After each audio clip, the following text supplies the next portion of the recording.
वृत्ति संसार से तमाम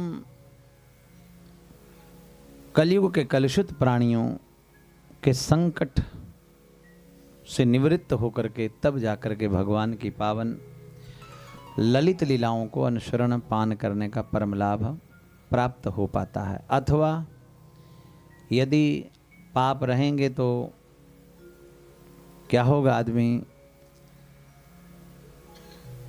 किन्हीं अनंत जन्मों के सुकृत अगाध सुकृत के फलस्वरूप एन केन प्रकारेण किसी न किसी सरकमस्टांसेस किसी न किसी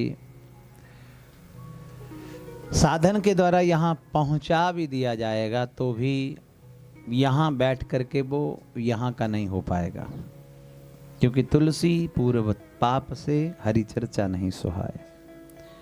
उसको हरि चर्चा सुहाती नहीं है, तो वो यहाँ पर भी अपनी ही बुद्धि इस्तेमाल करता है। इंतु किंतु परंतु परमात्मा के यहाँ अपनी बुद्धि शून्य करके जाना होता है बंधुओं। माइनस शून्य करके अगर जाओगे, कथा सुनन को जाइए तज माया अभिमान। तमाम प्रपंच से निवृत्त होकर के मुक्त होकर के छोड़ करके कथा में प्रवेश करना चाहिए, ये नियम है। कई लोग कथा में आ जाते हैं मगर कथा में शरीर से तो यहाँ बैठे होते हैं मगर मन से कहीं और हैं। और भगवान को ये कतई भी प्रिय बात नहीं लगती है। भगवान तन की निकटता को ज़्यादा महत्व नहीं देते, मन की निकटता को ज़्यादा महत्व देते हैं। कई लोग होते हैं कथा में आ जाते हैं मगर उनके मुख से भगवान का भगवत नाम नहीं निकल पाता। यही कारण होता है। अगर आपके साथ भी ऐसा हो, कई लोगों को बुलाने से भी नहीं उनको जागृति मिलती, ताली बजाने को कहें तो वो तर्क देते हैं, ताली बजाने से क्या भगवान मिलते हैं? अभी नहीं बोला मैंने, सत्संग में ताली बजाने को कहा जाए तो लोग तर्क दे देते हैं, क्या भगवान मिल जाते हैं? ताली बजाने से ये शरीर रूपी वृक्ष के ऊपर जो विहग पाप रूपी जो वृक्ष पाप रूपी जो पक्षी बैठे हुए हैं वो उड़ जाते हैं। कभी पक्षी बैठ जाएं आपकी फसल पर, आपके नज़दीक, तो आप एक ताली बजाते हैं, वो फड़फड़ाते हुए दूर भाग जाते हैं। इसी प्रकार से संसार जगत में हमें ये मनुष्य शरीर देह प्राप्त हुई है, ये भगवान की महती कृपा के फलस्वरूप। भगवान ने हम पर दया करी, जीव पर दया करी, तो भगवान ने मनुष्य शरीर प्रदान किया है। और ये दोबारा मिलेगा इस बात की गारंटी नहीं है। ये आपके योग्यता के फल नहीं मिला, भगवान की महती कृपा के फलस्वरूप मिला है। और बंधुओं, यही कारण होता है कि उनके मुख से नाम नहीं जप हो पाता, भगवान का भगवत नाम। नाम किसका मुख नहीं खुल पाता? बोले जिसके मुख के ऊपर बहुत ज़्यादा पाप रूपी भार रखा हुआ हो। भार होगा तो उसको डर रहता है कि ये गिर ना जाए, नीचे गिर जाएगा तो मेरी बेइज्जती हो जाएगी। अरे पाप को, भार को गिराने में तेरी बेइज्जती नहीं मगर तेरी महानता हो जाएगी।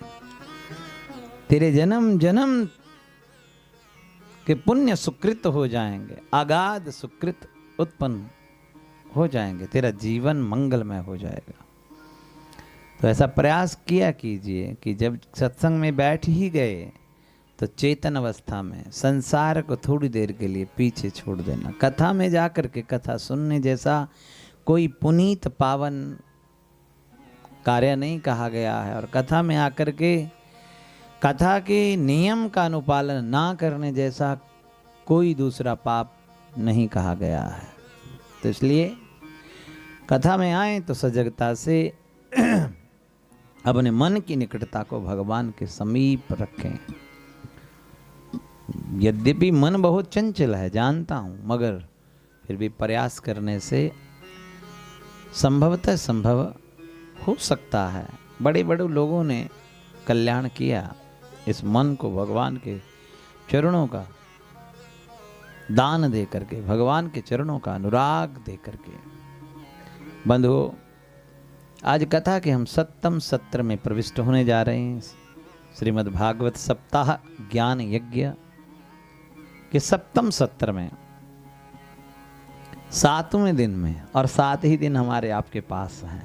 वस्तुतः जो सत्य बात है 7 ही हमारे आपके पास दिन है। इसलिए इस 7 दिन का विधान इस कथा का एक प्रकार से रखा गया कि अपने जीवन के 7 दिनों को समुद्र कर लीजिए, सुमंगल कर लीजिए। और कैसे समुत्सुक हो आदमी कथा सुनने के लिए।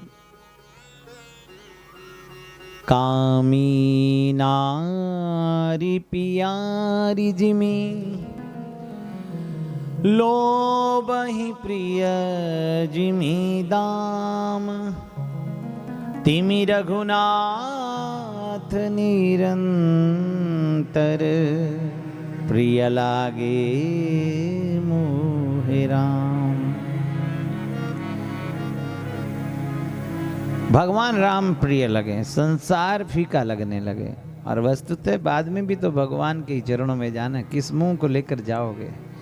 ये रिश्ते तो यहीं छोड़ करके जाने होंगे, ये सब पत्नी परिवार सब छोड़ करके जाना होगा। भगवान को क्या मुंह दिखाओगे?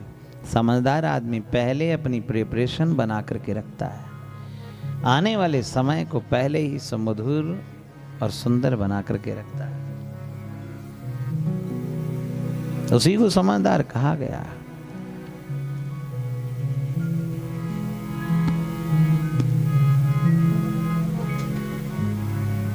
इसलिए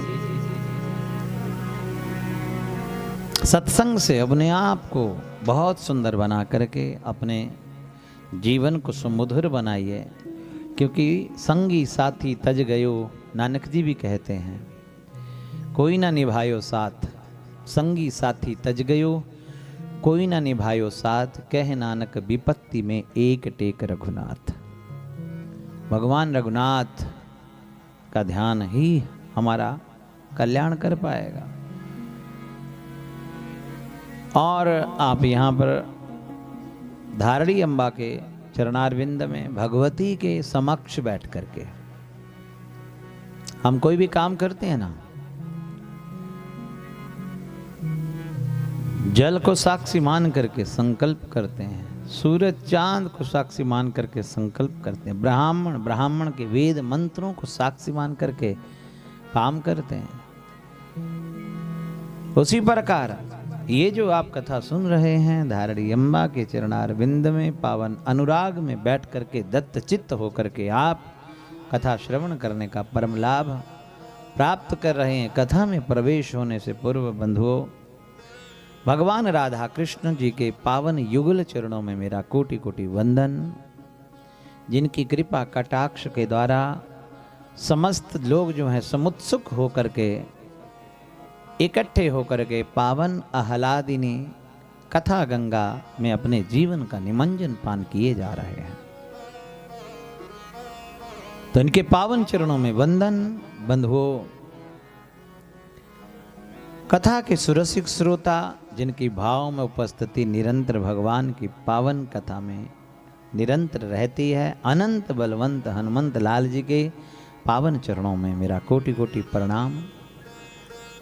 माँ धारणी देवी के विग्रह माँ भगवती पराम्बा राज राजेश्वरी जगदम्बेश्वरी, माँ कल्यायणी, माँ कात्यायनी, माँ सिद्धिदात्री, माँ भगवती के पावन चरणों में मेरा कोटि कोटि वंदन। माँ भगवती ज्वाला रूप में आपके बिल्कुल समीप, बहुत पास, साक्षात सबको निहाल कर रही हैं, अपनी ज्वाला का स्वरूप दर्शन पान करवाती हुई। जैसे गंगा माँ, जो गंगा माँ का नीर है वो नारायण का स्वरूप है। भगवान के 3 रूप हैं, 3 स्वरूप हैं।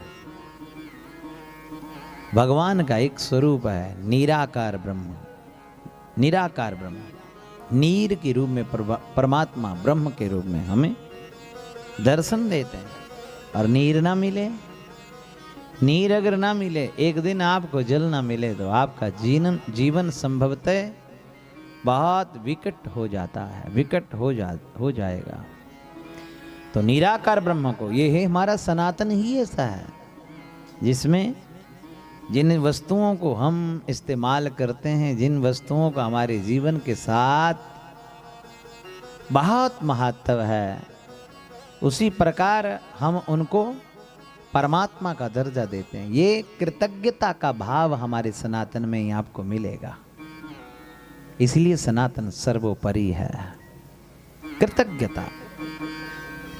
और वैसे भी शास्त्रों, पुराण, वेद के अनुसार जो नीर है वो निराकार ब्रह्म का स्वरूप है। दूसरा स्वरूप है निराकार ब्रह्म,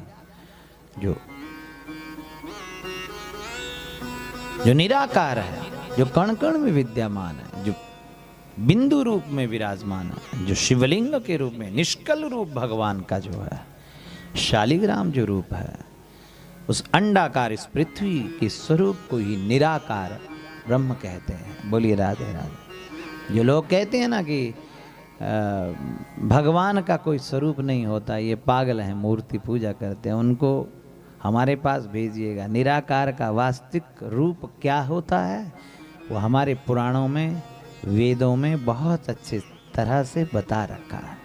और लोग भोले भाले लोग जो हैं, चतुर लोग जो हैं, भोले भाले लोगों को वरगला करके और उनकी बुद्धि को व्यामोहित कर देते हैं और उनको उनका जीवन के साथ खिलवाड़ कर देते हैं। और हमारे ही सनातन से लेकर के हमारे सनातन के उदाहरण देंगे, हमारे सनातन की मंत्र एक दो पकड़ लेंगे, उन मंत्रों का तात्विक रहस्य वो जानते नहीं, पहचानते नहीं, उनका अध्ययन नहीं, और अंत तो गत उनको तोड़ मरोड़ करके एक शब्द के हमारे यहाँ बहुत सारे प्रायवाची शब्द उत्पन्न होते हैं। आप एक शब्द से, एक एंगल से देख करके एक बात के निष्कर्ष पर नहीं जा सकते। इसलिए इसके लिए सत्पुरुष, एक सच्चे पुरुष, एक सच्चे शास्त्र जो हमारे हैं सनातन में, उनकी सनिधि में जाना बहुत अनिवार्य है। बोलिए राधे राधे। जो निष्कल भगवान का स्वरूप है, शालिग्राम स्वरूप, निष्कल स्वरूप भगवान का, ये भगवान का स्वरूप है। और जो मूर्ति आप बनाते हैं, ये पाषाण तोड़ करके आपने उसको तराश करके, वो भगवान का अर्चा अवतार भगवान का कहा गया है। वेदों में उसको अर्चा अवतार कहा गया है। बोलिए राधे राधे। ये बातें आपको कोई नहीं बताएगा, कोई नहीं बताएगा, और किसी को पड़ी नहीं है, सबको अपनी पड़ी है।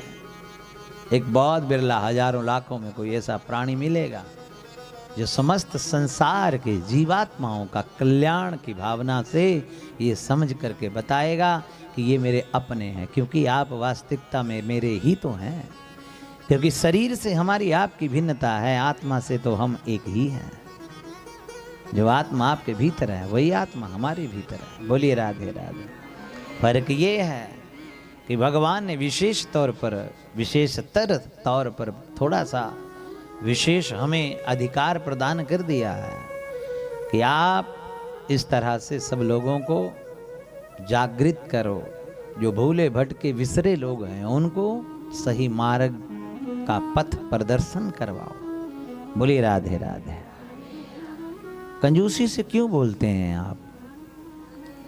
क्या बात, कहाँ कमी है? कोई कमी है? और कंजूसी से क्यों? इतिहास गवाह है बंधुओं। भगवान किसी पंडा पुजारी को नहीं मिले हैं, किसी बहुत बड़े साधु संत मठाधीश को नहीं मिले हैं। भगवान किसको मिले हैं? अभी आपने भजन में सुना ना कि मीरा पुकार रही। मीरा किसी कॉलेज विद्यालय में नहीं गई थी, किसी स्कूल में नहीं गई थी, किसी पाठशाला में नहीं गई थी, मगर मीरा की भक्ति के एक एक पद के ऊपर बड़े बड़े खोपड़ी वाले कितनी पीएचडी कर गए, फिर भी भक्ति को नहीं समझ पाए, भक्ति का भाव नहीं समझ पाए। बातें करते हैं भक्ति के लोग। बोलिए राधे राधे। खोपड़ी सटक जाती है समझने में, उस बात के निष्कर्ष, तात्विक रहस्य तक पहुंचने में, निष्कर्ष पर जाने में।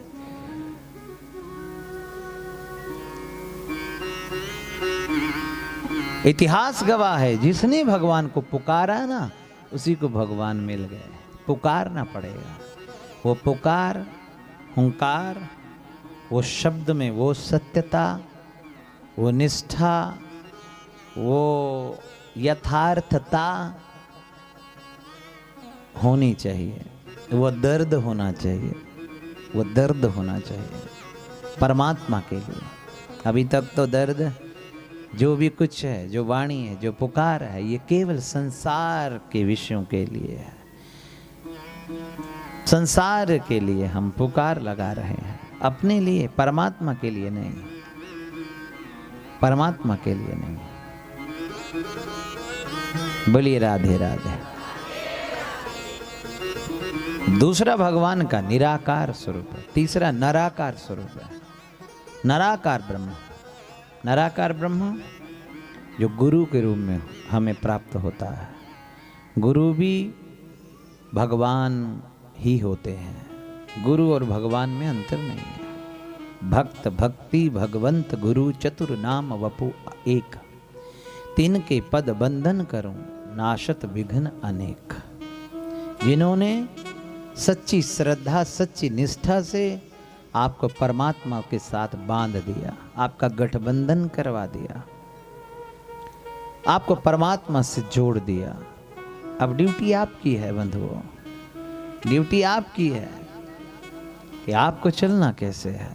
आप नहीं चल पाओगे तो आप फेल हो जाओगे, फिर भी फेल हो जाओगे। मगर जो बीज बीजा गया वो किसी न किसी जन्म में आपके काम आएगा, अवश्य में काम आएगा। यही संविधान है शास्त्र का।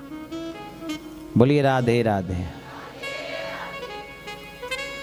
तो इस प्रकार बंधुओं, कल आपने कथा में अनुसरण किया, बड़े प्रेम और भाव के साथ, आप शालीनता के साथ, विश्वास के साथ मेरी भक्तिमयी माताएं, श्रद्धामयी माताएं और भक्ति स्वरूपा मैं कहूँगा आपको, साक्षात महात्माओं की भांति आप दत्त चित्त होकर के बड़ी ही विनम्रता और बड़े प्यार से इस कथा को श्रवण कर रहे हैं।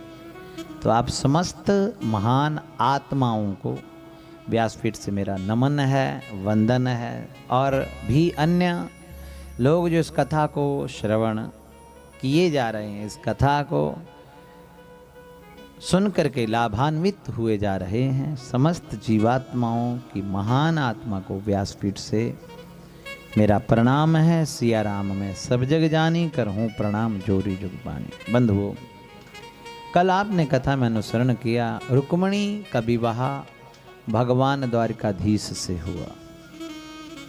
रुक्मणी कौन है? माँ लक्ष्मी है। 4 प्रकार के विवाह हैं, 4 प्रकार के विवाह हैं हमारे यहाँ सनातन वैदिक धर्म में। एक तो वैदिकीय विवाह, एक तो वैदिक विवाह जो उत्कृष्ट श्रेणी में आता है, जो सर्वोपरि श्रेष्ठ, सर्वश्रेष्ठ श्रेणी में आता है। उसमें कैसे व्यवधान है उस विवाह का? बोले, लड़की का पिता बैठता है, लड़की का दादा बैठता है, लड़की के चाचा बैठते हैं, लड़की के समस्त कुल के लोग बैठते हैं, वयोवृद्ध बैठते हैं, समझदार लोग बैठते हैं बंधुओं, और लड़के के भी कुल वाले बैठते हैं। गोत्र का परिचय दिया जाता है, कुल का परिचय दिया जाता है, और दोनों का आपस में संबंध निश्चित किया जाता है, रिश्ता निश्चित किया जाता है।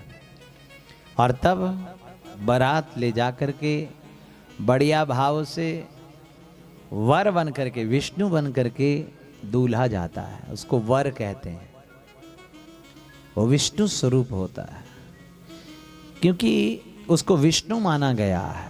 विवाह केवल विष्णु और लक्ष्मी का ही हो सकता है। हम आप तो माध्यम भगवान के द्वारा बनाए गए हैं।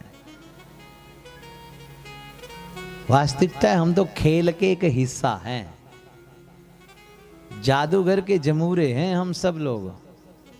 ये भगवान की महानता है कि वो सब सुख प्रदान हमें कर रहे हैं, हमें माध्यम बना करके आगे कर दे रहे हैं। जा बेटा तू करके आ।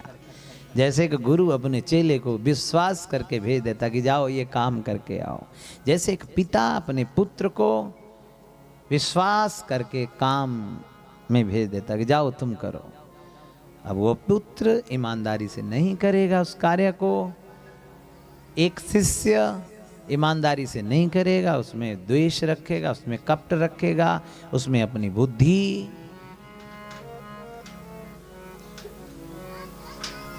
बुद्धि का झोल डाल देगा, तो क्या होगा, वो रोल में फेल हो जाएगा। भले वो वैभव में संपन्न रहे, भले वो अपनी बुद्धि में इतना विश्वास ओवर करके चलता रहे, मगर उसका असर, उसका परिणाम बहुत घातक होता है। ऐसा संविधान है और ऐसा हुआ है, बहुतों के साथ होता आ रहा है।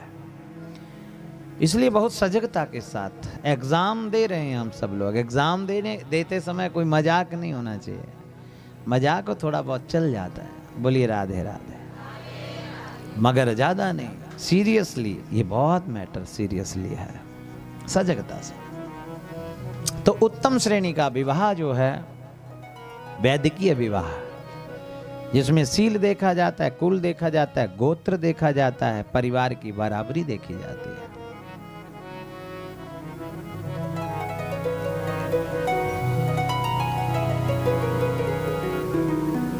श्री कृष्ण गोविंद हरे मुरारे, हे नाथ नारायण वासुदेव। श्री कृष्ण गोविंद हरे मुरारे, हे नाथ नारायण वासुदेव। श्री कृष्ण, भाव से कीर्तन करते हुए अपने मन को एकाग्र करें।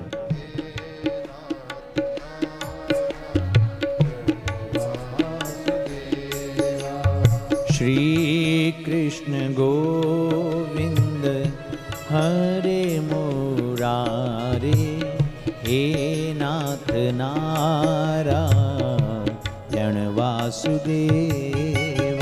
श्री कृष्ण गोविंद हरे मुरारे, हे नाथ नारायण वासुदेव। मन में ये भाव मत रखिएगा। क्या भाव? कि हम तो माता के पुजारी हैं, ये तो कृष्ण का नाम है। कई लोगों के मन में ये भेद बुद्धि रहती है, माता और कृष्ण में ही भेद समझ बैठते हैं कई लोग, अल्पज्ञता के कारण, अज्ञानता के कारण। वो पीछे बैठी दोनों बहनें सुन लें, मेरी सब पे निगाह है, और आप क्या गोचुप कर रही हैं, क्या बतिया रही हैं, ये भी हमें आभास हो जाता है। यहाँ पे आपके मन की हर बात जानते हैं हम लोग। यहाँ बैठे हम, हमारी तार जुड़ी होती है, सबके मन के आभास हमारे पास हैं। इसलिए अपनी बुद्धि का इस्तेमाल नहीं, शून्य। इतिहास गवाह है, अभिमान करोगे तो रावण जैसा अभिमानी भी टिक नहीं पाया, क्योंकि राम विमुख असहाल तुम्हारा, रहा न कोकुल रोवण हारा। और ये कथा कहानियां नहीं है, ये सत्य बातें हैं। ये जो कथा सुन रहे हैं आप, ये सत्य भगवान की लीला है। और इसी मंत्र के प्रभाव को आपको बताएं। हमारे एक जज साहब हैं नंदपुर में, आनंदपुर साहिब है, बहुत बड़े जज हैं, पूरे पंजाब के सीनियर जज हैं, हेड जज हैं। इसी मंत्र का जाप करते हैं, और वो -0 थे, और बहुत बड़े जज धोती कुर्ता डाल करके रखते हैं, भगवान श्याम सुंदर की सेवा में निरंतर रहते हैं, ब्राह्मण की सेवा में, अपने वेद की सेवा में, अपनी गाय की सेवा में, सत्पुरुषों की सेवा में, सच्ची स्त्री की सेवा में, धरती की सेवा में। 7 स्तंभ पर ये खड़ी है पृथ्वी, केवल 7 स्तंभों के ऊपर। एक भी स्तंभ अगर डगमगा जाएगा ना, तो पृथ्वी का अस्तित्व बिगड़ जाएगा। इसलिए बचाना चाहते हो अपनी संस्कृति, अपनी सभ्यता, अपने ब्राह्मण, अपने शास्त्र, अपने वेद, अपने पुराण गौ माता का संरक्षण करिए, सत्य व्यक्ति का संग करिए, सच्चे व्यक्ति को सपोर्ट करिए, नहीं तो हार जाओगे भैया। आप चतुराई कितनी मर्जी कर लेना, एक दिन बहुत बुरी तरह से हारना पड़ेगा। इसलिए बहुत सारे लोगों के मन में ये भाव है कि कृष्ण अलग है, दुर्गा अलग है। नहीं, भ्रम है आपका। वेद में लिखा है, वेद में स्पष्ट कहा गया है, क्योंकि यहां पर जो वेद में लिखा गया वही उसी को भगवान माना गया। जो वेद के अनुरूप सही मायने में सही उतरा वही भगवान माना गया। बुद्ध भी यद्यपि हमारे सनातन में भगवान के अवतार कहलाए गए, मगर उन्होंने गलत समर्थन किया। बुद्ध का अवतार आज नहीं हुआ, 2500 वर्ष पहले हुआ। इसलिए बंधुओं, बुद्ध ने जो बातें रखी वो वेद के खिलाफ थी, शास्त्र के खिलाफ थी। इसलिए हमारे मीमांसा शास्त्रियों ने उसको निगलेक्ट कर दिया कि नहीं, ये भगवान नहीं हो सकता, भगवान नहीं हो सकते। उनके समर्थन गलत थे। इसलिए शास्त्र समर्थन दे, शास्त्र के अनुरूप जो व्यक्ति बात कहे उसी बात पर विश्वास करिएगा। ये दुर्गा कौन है, भगवती कौन है, मां शक्ति कौन है? शक्ति आपके बीच में भी है, यही शक्ति सबके बीच में है। कोई प्राणी शक्ति के हीन हो ही नहीं सकता। और जब भगवान विष्णु ने इस सृष्टि का सृजन करना प्रारंभ किया, भगवान श्री कृष्ण ने जब इस सृष्टि का सृजन करना प्रारंभ किया बंधुओं, तो ब्रह्मा जी को सबसे पहले उत्पन्न किया। ब्रह्मा अजर नहीं है, अमर नहीं है, ब्रह्मा भी एक दिन मर जाता है, इंद्र भी मर जाता है, हर व्यक्ति का एक दिन पतन हो जाता है, उसकी भी एक उम्र है। और बंधुओं, ब्रह्मा को जब कुछ समझ ना आए कि अरे मैं तो माता से पैदा होता हूं मगर पिता से पैदा कैसे हो गया, क्योंकि ये सृष्टि मैथुन सृष्टि के आधार पर विस्तारित हो पाती है, सृजित हो पाती है, मगर मैं मां से नहीं, अपितु मुझे तो पिता ने जन्म दिया। तो उन्होंने कहा, ब्रह्मा जी की पहली स्तुति क्या है? त्वमेव माता च पिता त्वमेव, त्वमेव माता च पिता त्वमेव। क्या कहा? त्वमेव माता, आप ही मेरी माता हैं। माता कौन है? परमात्मा। और देवी भागवत में वर्णन आता है, कृष्ण दुर्गा है और राधा भगवान भोलेनाथ हैं।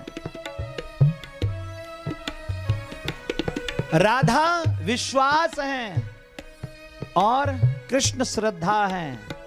भवानी शंकर वंदे श्रद्धा विश्वास रूपिणौ। श्रद्धा और विश्वास का गठबंधन अगर परिपक्व होगा तो बंधुओं तुम्हें परमात्मा की प्राप्ति हो पाएगी, अथवा आप अपने जीवन के साथ बहुत बड़ा खिलवाड़ करते रहोगे, ये दोबारा मौका नहीं मिलेगा। सच्ची बात आपको बता रहा हूं। इसलिए दुर्गा भी कृष्ण है, कृष्ण भी दुर्गा है। एक साधे सब सधे, सब साधे सब जाए। एक ही परमात्मा का नूर है, वही परमात्मा है। और ऐसा नहीं कि वो निराकार है, नहीं, वो साकार भी बन करके आ सकता है, वो समर्थ है, वो आपका पुत्र बन करके भी आ सकता है, मगर उसके योग्य हमें बनना पड़ेगा, उसके योग्य डिजर्व हमें होना पड़ेगा। इसलिए गाइए, श्री कृष्ण गोविंद हरे मुरारी, हे नाथ नारायण वासुदेव। श्री कृष्ण गोविंद हरे मुरारी।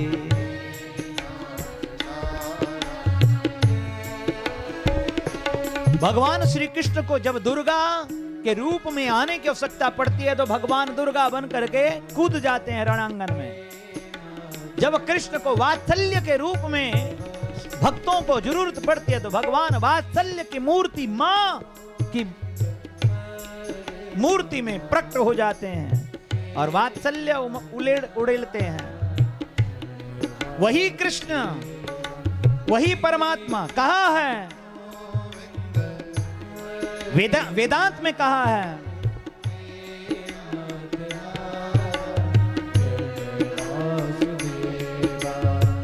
नमामि त्वमाहं देवी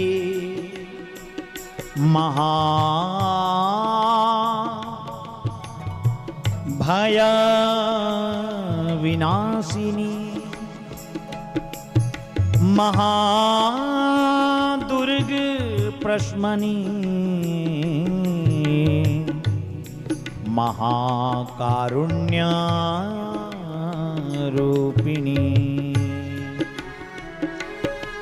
श्रुति बता रही है, इसलिए गाइए।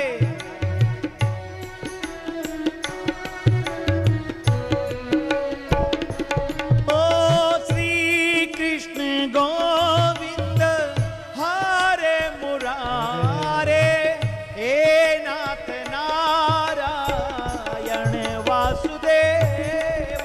श्री कृष्ण गोविंद हरे मुरारे, हे नाथ नारायण वासुदेव।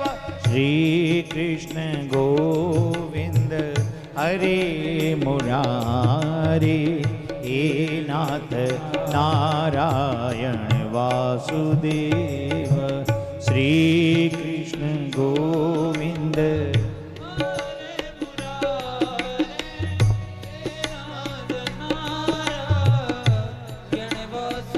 यही कृष्ण हरत पुंडरीक मध्यस्था, प्रातः सूर्या संप्रभा, पासां कुशधरां सौम्या, वरदा भयहस्तका,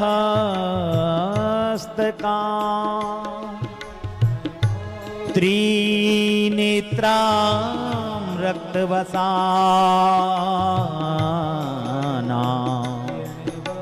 भक्तकांदुघां भजे। यही कृष्ण सूर्य में लालिमा देता है, प्रकाश देते हैं। यही कृष्ण आपको ताप देते हैं, आपके संताप को हरण कर लेते हैं। यही कृष्ण शक्ति के रूप में आपको करुणा प्रदान करते हैं, प्रेम उड़ेल देते हैं। इनमें भेद नहीं है, इसलिए गाइए। और कहां सीखा जाएगा ये?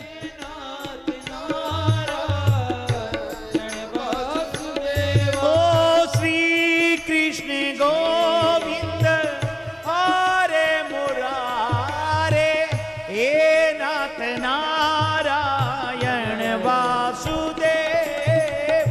श्री कृष्ण गोविंद हरे मुरारे, नाथ नारायण। तां दुर्गा दुर्गमां देवी, दुराचार विघातिनी, नमामि भवभीतो अहं संसारार्वतारिणी। जो प्रेम गली में आया नहीं, जो प्रेम गली में आए नहीं, प्रिय तम का ठिकाना क्या जाने। जो प्रेम गली में आए नहीं, जो प्रेम गली में आए नहीं, प्रिय तम का ठिकाना क्या जाने।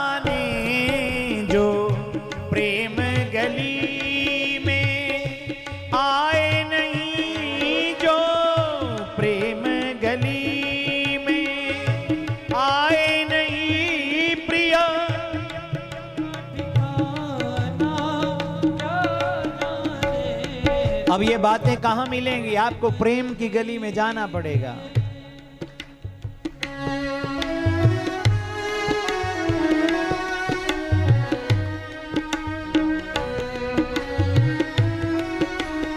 भावों से करताल सेवा करते हुए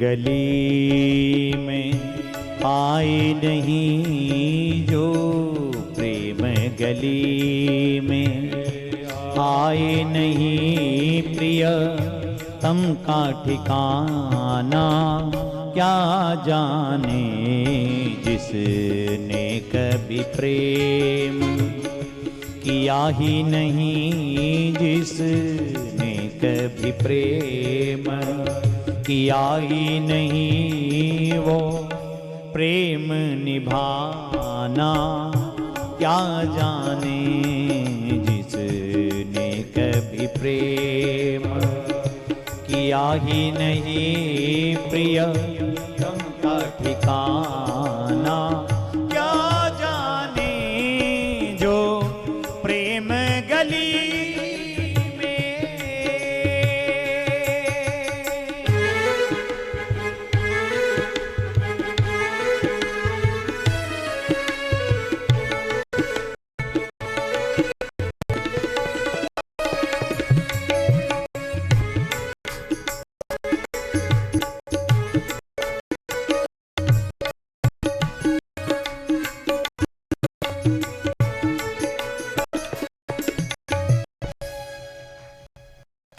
जो वेद पढ़े तो वेद मन कोई चाहे, कोई ज्ञान कहे, कोई को पाना जो क्या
थाली की सेवा करते हुए राधे राधे।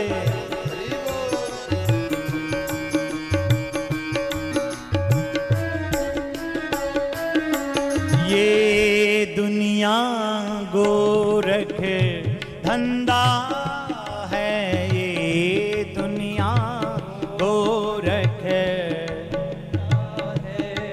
ये दुनिया गोरख धंधा है, ये दुनिया गोरख धंधा है, सब जग माया में अंधा है, सब जग माया में अंधा है। जिस अंधे ने प्रभु को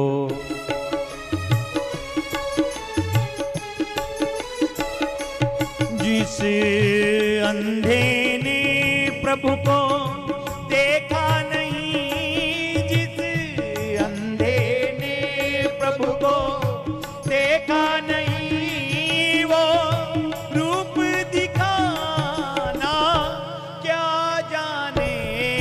जो प्रेम गली में आए नहीं, जो प्रेम गली में आए नहीं, प्रिया तम का ठिकाना क्या जाने, प्रिया तम का ठिकाना क्या जाने।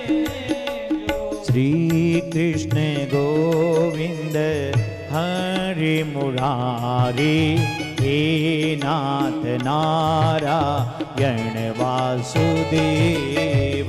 श्री कृष्ण गोविंद पुकारिए।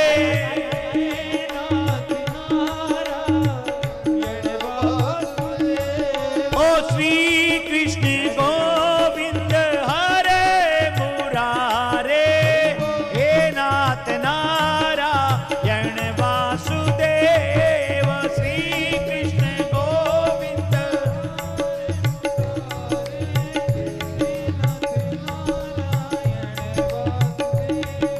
श्री कृष्ण गोविंद हरे मुरारे, हे नाथ नारायण वासुदेव। श्री कृष्ण गोविंद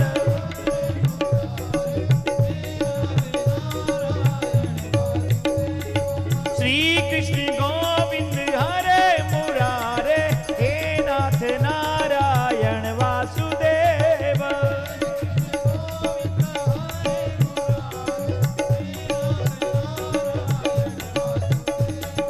श्री कृष्ण गोविंद हरे मुरारे, हे नाथ नारायण वासुदेव। श्री कृष्ण गोविंद हरे मुरारे, यण वासुदेव।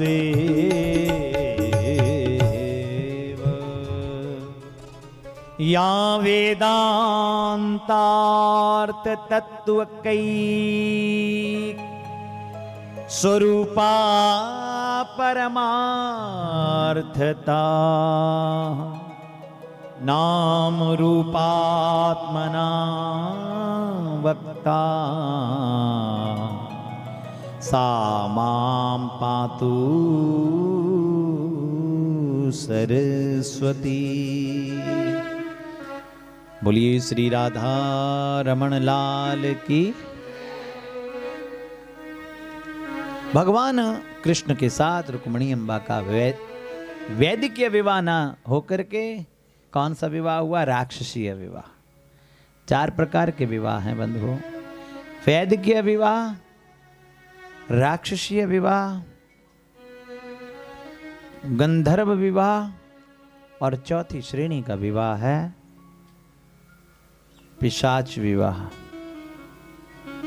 गंधर्व विवाह माने प्रेम विवाह। आज वैदिकीय विवाह धीरे धीरे लुप्त होता नजर आ रहा है, क्योंकि आज लव मैरिज का ट्रेंड है। प्रेम विवाह, प्रेम विवाह बुरा नहीं है, अच्छा है, मगर दोनों प्रेमी एक दूसरे के वर्ण का ध्यान करते हुए, परिवार का ध्यान करते हुए, अपनी बराबरी का ध्यान करते हुए विवाह करें। प्रेम विवाह वहां बुरा हो जाता है जहां अंतरजातीय विवाह हो जाए। अंतरजातीय विवाह हमारा सत्य सनातन वैदिक अगर आज तक बहुत सुंदर बना रहा, इसका स्वरूप आज बिगाड़ने का षड्यंत्रियों ने तमाम पुरजोर लगा रखा है। और दुर्भाग्य है कि हम सनातनी इतने कमजोर बुद्धि के हैं कि किसी भी षड्यंत्र के बहुत आसानी से शिकार बन जाते हैं, दूसरे के हाथों की कठपुतली बन जाते हैं। बहुत आसानी है, बहुत आसानी से, जैसे कोई नचाले वैसे नाचने लग जाते। बोलिए राधे राधे। कबीरदास जी ने बोल दिया था कि ऐसी मति संसार की जिमी गाडर की ठाठ। एक गिरी जिमी गाड में ताकि जाए सभी वही बाट। गाडर किसे कहते हैं मालूम है? किसे कहते हैं? बहन पति की तरफ देख रही है, आपको पता है? हमारे आज के यजमान हैं ये, बहुत बढ़िया, बहुत अच्छे से इन्होंने पूजन किया, बहुत सुंदर। मगर एक बात बताऊं बहन, ये सब चीज़ों की नॉलेज अपनी अपनी है, बाकी सब चीज़ों में हिस्सेदारी है समस्त संसार के रिश्तों में, मगर परमात्मा के नाम में स्वयं की हिस्सेदारी से हमें पार जाना है, अपने अपने हिस्सेदारी से। और पति अगर अच्छा हिस्सेदार है तो आपका कल्याण हो जाएगा। अदरवाइज पति अगर हिस्सेदार अच्छा नहीं है तो आपके कई जन्म खराब हो जाएंगे। इसलिए अपने पतियों को अच्छा बनाने का प्रयास करो, पतियों को अच्छा बनाओ। स्त्री के लिए तो कुछ भी करने के लिए हमारे शास्त्रों ने निर्देश दिए ही नहीं है। वो कुछ भी ना करे, नियम से रहे, जैसा हमारे शास्त्रों ने बताया, उसको वैसे ही मोक्ष की प्राप्ति है, वैसे ही परमात्मा मिल जाते हैं उसे। और करे तो बहुत अच्छी बात है, उसको बराबर अधिकार है। बोलिए राधे राधे। तो गाडर किसे कहते हैं? किसे कहते हैं? भेड़ को, भेड़ों को गाडर कहते हैं, भेड़ को।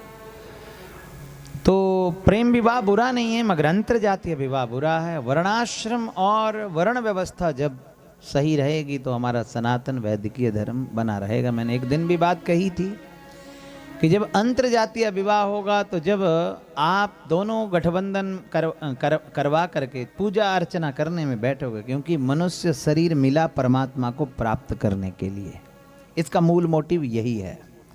आप कुछ भी कर लो, अमेरिका चले जाओ, कनाडा चले जाओ, कहीं भी चले जाओ, इस शरीर का मिलने का कारण एक ही है, परमात्मा की भक्ति करके परमात्मा को प्राप्त कर लो, जन्म मरण के चक्र से निजात पालो।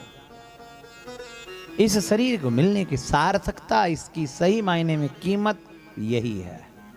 बाकी तो सब कर रहे हैं हम, ये तो बोनस मिला हुआ है, मगर ये भगवती के लिए शरीर मिला है। अंतरजातीय के दुष्परिणाम क्या है? जब विवाह हो जाता है लोग कह देते हैं कि पढ़ा लिखा जमाना कहाँ इन बातों को मानता है। अरे आज के पढ़े लिखों से तो हमारे अनपढ़ वो बहुत अच्छे थे। अपने संस्कार, अपनी संस्कृति, सभ्यता, बड़े छोटे की शर्म, हया, लाज, लज्जा तो थी उनको। आज तो कौन किसे बोल सकता है? शास्त्र सामने है, इसलिए मेरी कॉन्शियस मुझे अलाउ कर रही है कि मैं बोलूं इस बात को, और मैं बोल देता हूं। मैं वो भी नहीं बोलता जो दुनिया को अच्छा लगे, क्योंकि सभी वही तो बोल रहे हैं जो आपको अच्छा लगता है। हाँ, आपको खुशी जिससे मिलती है संसार में, मगर अलग दिशा में जो चलता है वही इतिहास बना पाता है। कॉमन तो सभी खाना खाते हैं, मगर अलग से जो अलग अपना ध्यान रखता है वो जीवन जी पाता है। बोलिए राधे राधे। तो अंतरजातीय विवाह के बाद जब गठबंधन किया जाता है, पूजा में आप दोनों के जोड़े को बिठाया जाता है, तो पंडित जी आपका गोत्र पूछते हैं, आपका वर्ण पूछते हैं, आपका क्या वर्ण है। ब्राह्मण होगा तो ब्राह्मणों हम बोला जाता है, एड्रेस है, चिट्ठी लिखी जाती है। व्हाट्सएप मैसेज होने लग गया। पहले पत्र लिखा जाता, तो पत्र पर पिन कोड व एड्रेस लिखा जाता था, एड्रेस लिखा जाता। इसी प्रकार व्हाट्सएप मैसेज करो, किसी भी प्रकार का मैसेज करो, अगर नंबर सही नहीं होगा तो बंधु वो मैसेज जाएगा नहीं, एड्रेस गलत होगा तो वो पहुंचेगा नहीं, एड्रेस सही होना चाहिए। इस प्रकार बंधु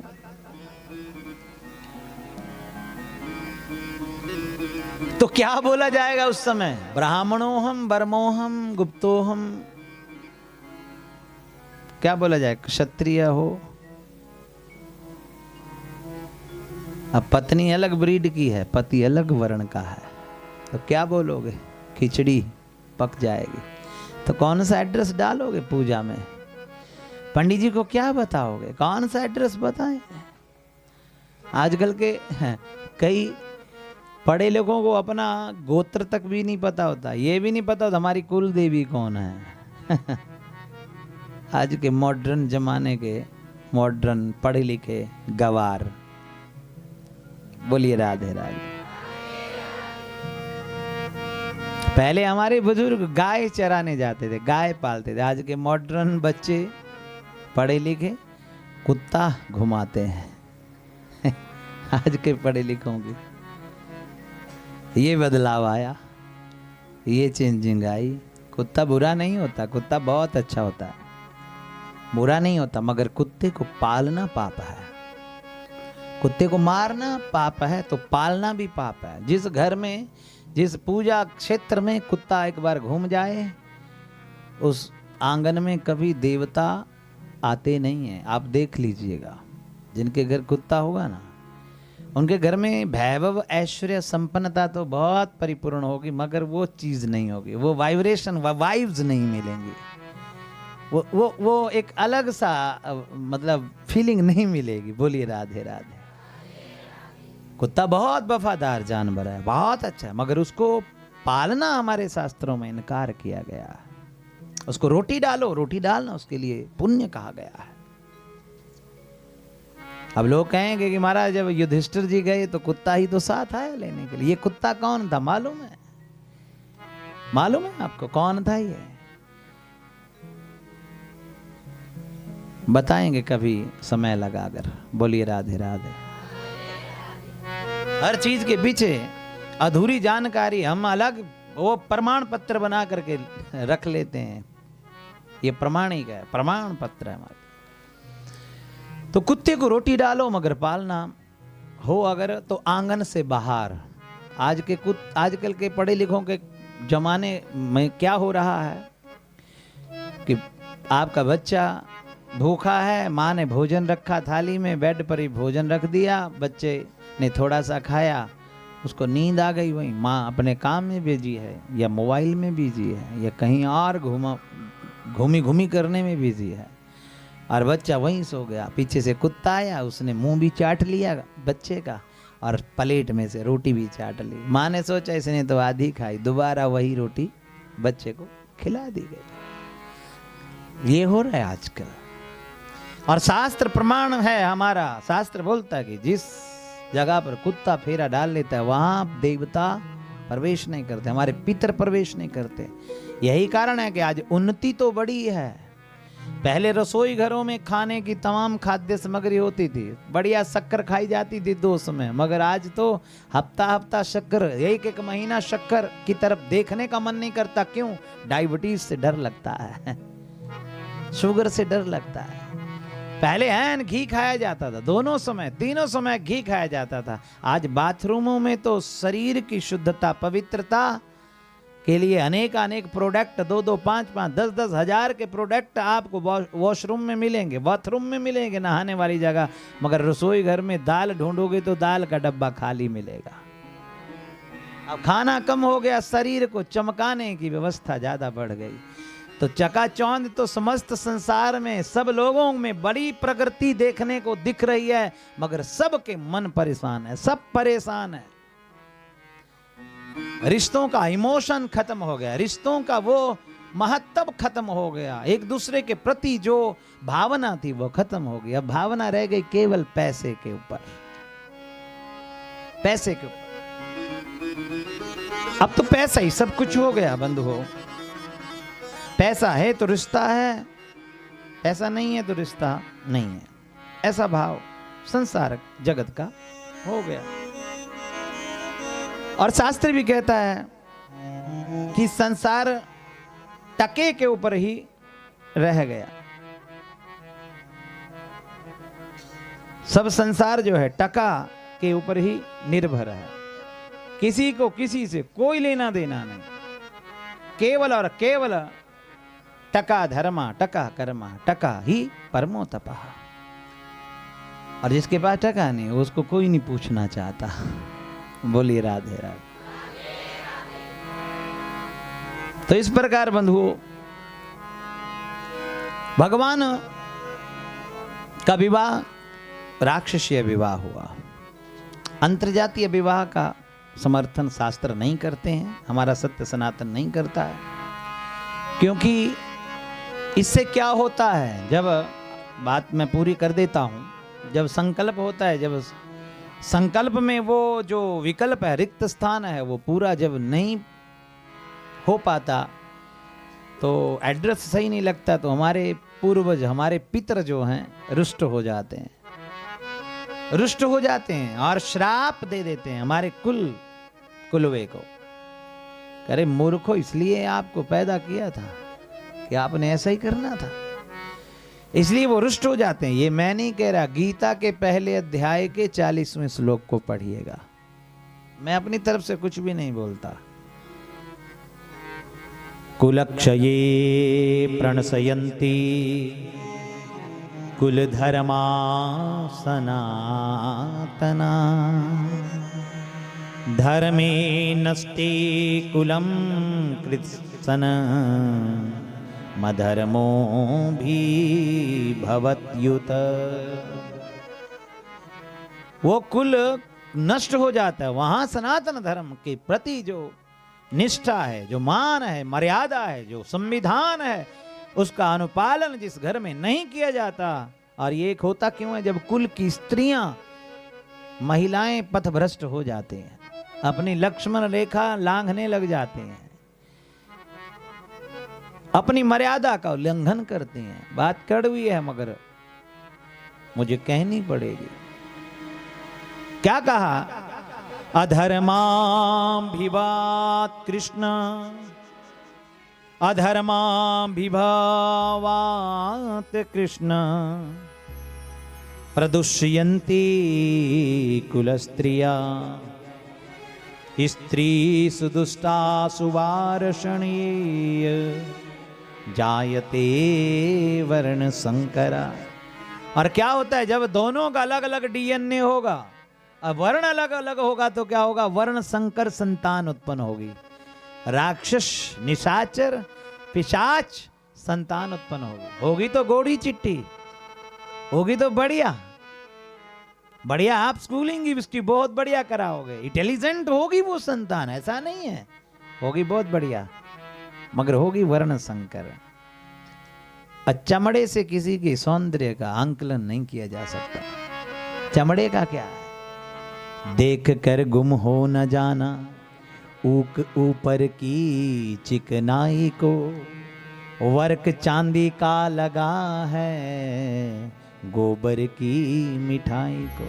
ये रेशम का थैला है, इसमें तमाम गंदगी भरी पड़ी है। बोलिए राधे राधे।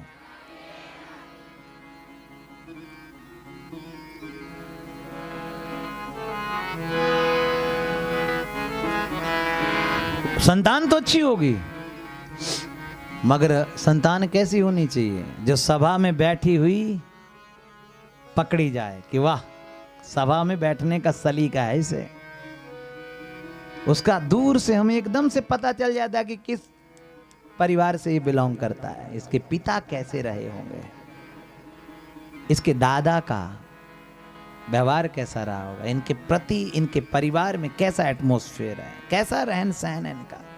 आपके बैठने से आपका अपना परिचय आप दे देते हैं। ना शोभते सभा मध्ये हंस मध्ये वको यथा ये मैं नहीं कह रहा, भागवत का श्लोक है कि माता शत्रु पिता बैरी ये न बालो न पाठिता ना शोभते सभा मध्ये हंस मध्ये वको यथा। बगलों की सभा में जब हंस बैठ जाए तो हंस बगलों के बीच में अलग अपनी एक्टिविटी अपने व्यवहार से चमकेगा, अलग नजर आएगा। और हंसों की सभा में एक भी बगुला आकर के बैठ जाए, पहले तो उसको बैठना ही नहीं आएगा। सबको बैठना नहीं आता बंधुओं, बड़ी दिक्कत है। सब खड़े ही रहना चाहते हैं, सब काम खड़े खड़े करना चाहते हैं। बोलिए राधे राधे। अब पहले माताएं खाना बनाती थी बैठकर, अब खड़े खड़े खाना बनता है। और जो खाता है वो भी जिंदगी भर खड़ा खड़ा ही रहे, क्या करे। जैसा आप प्रवृत्ति से बनाओगे खाओगे वैसा ही उसका असर होगा हमारे जीवन में। हर आदमी बिना कारण से व्यस्त है, कारण कोई नहीं है। कर क्या रहे हैं, करने क्या है, किसी को पता नहीं। गंतव्य डेस्टिनेशन क्या है हमारी, बस यही हाल सबका है। सब कुछ है, वो कर रहे हैं, वो सब चीज आ रही है, मगर फिर भी पता नहीं है कि हमारा मोटिव क्या है, हमारी डेस्टिनेशन क्या है। एक बहुत सुंदर बात है कि एक लड़का मोटरसाइकिल पे जा रहा था। आज की जवानी भला आप जानते हैं आज के जवान बच्चों की तो बात ही क्या कहनी। जब उनकी जवानी झलकती है तो वो ये सोचते हैं कि अरे हम तो ज्वाला जी के डाउन हैं पूरे, कोई है हिम्मत किसी में, हमारे से पंगा ले ले कोई। जवानी का तैंस है। आज दिखाता है अपने बढ़िया जवानी को, आन भुजाओं को मोटी मोटी करके, भले वो कुछ खा के प्रोटीन लेकर ही मोटा हो जाए तो वह दिखाएगा वैसी जवानी। अब बाइक पे जा रहा था, रात्रि का समय था, चौराहे पर, वो ज्वालामुखी का चौराहा, उस पे डंडा लेकर हमारा पुलिस वाला भैया, ड्यूटी लगी है, उसने डंडा दिखा, अरे भाई तेरी लाइट नहीं चल रही और इतनी तेज कहाँ भाग रहा है, मर जाएगा, धीरे चल, ब्रेक क्यों नहीं है। बोले अरे महाराज हेडलाइट छोड़ो आप। बोले तेरी हेडलाइट नहीं चल रही, इतनी तेज गति से अंधेरे में भाग रहा है और तू मर जाएगा, खता खा जाएगा। बोले तू हेडलाइट देख रहा है मामा, यहाँ तो ब्रेक भी नहीं, तू भी साइड हो जा, नहीं तो तू भी रगड़ा जाएगा, तू भी रगड़ा जाएगा, तू भी मारा जाएगा, कुचला जाएगा, है ना। तो ब्रेक क्या है, संयम की ब्रेक है, किसी के पास नहीं है आज संयम, पेशेंस किसी में नहीं है। छोटी सी बात होती है तलखी हो जाती है, इसका मतलब पता नहीं क्यों बोल दी मुझे, क्या कारण है, पेशेंस नहीं है, उस पर मंथन नहीं करना चाहता। इंतु किंतु परंतु शंका करने वाली बुद्धि है, संकुचित बुद्धि है। ये ब्रेक क्या है, संयम की ब्रेक। ये हेडलाइट जो जगनी है, जगनी रही है हमारी, मिली है यद्यपि ये दोनों बढ़िया हेडलाइट है, ये हमारी मिली है, मगर काम नहीं कर रही। काम कौन सा नहीं कर रही, बोले ना ज्ञान का प्रकाश है, ना संयम की ब्रेक है, और मृत्यु रूपी रोड पर आयु रूपी वाहन को भगाए जा रहा है, भगाए जा रहा है, भगाए जा रहा है। एक्सीलेटर जितना उसमें दम है उतना लगाया जा रहा है। ना संयम की ब्रेक है, ना ज्ञान का प्रकाश है। मृत्यु रूपी रोड के ऊपर आयु रूपी वाहन को भगाए जा रहा है और आयु नष्ट हो जाती है। मृत्यु रूपी रोड पर एक्सीडेंट हो करके अपने को खत्म कर देती है। यही जीवन की सच्चाई है। एक सुंदर उदाहरण, बहुत बढ़िया दृष्टांत। एक जहाज पर यात्री जा रहे थे। अब जहाज में हमारे सौरभ जी बैठे हैं, जब आप जाते हैं जहाज की यात्रा में, या और भी किसी ने यात्रा की हुई हो, तो बार बार जब जहाज टेक ऑफ करने लगता है या लैंड करने लगता है तो उससे पहले या बीच में हर चीज़ की सूचना दी जाती है।